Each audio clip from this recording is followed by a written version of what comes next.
Dahil Monday ngayon, beauty tips tayo mga idol. Oo, isa sa mga techniques para magiging beautiful tayo ay ang pagiging masaya. Yun, beauty tips yun. Bakit? Ay masaya tayo ay magiging maganda tayo. At syempre, para maging maganda ay magiging masaya. O, gagawin natin kung ano yung makapagpapasaya sa atin, mga idol. Oo. Na hindi naman labag sa kalooban ng Panginoong Diyos. Yun. At saka, magbayad tayo ng utang. Isa din yan sa mga beauty tips.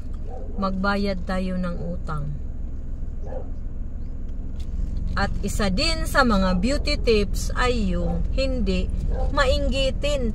Kung mainggitin tayo mga idol ay masungitin din tayo. Kaya hindi tayo mainggit. Mainggit man tayo pero nasa tama. Hindi yung mainggit tayo pero nagagalit tayo sa mga kinaiinggitan natin. Oo, sinisiraan natin. So, mabad karma tayo dyan. Lalo tayong pumangit. Kaya huwag tayong mainggit. Oo, alisin natin ang inggit sa katawan. Kung mainggit man tayo, ay in good way. Hindi yung mainggit tayo, tapos sisiraan natin ang tao. Ano man yun, karma tayo ng bad karma. Hindi na tayo gumanda niyan. Kaya,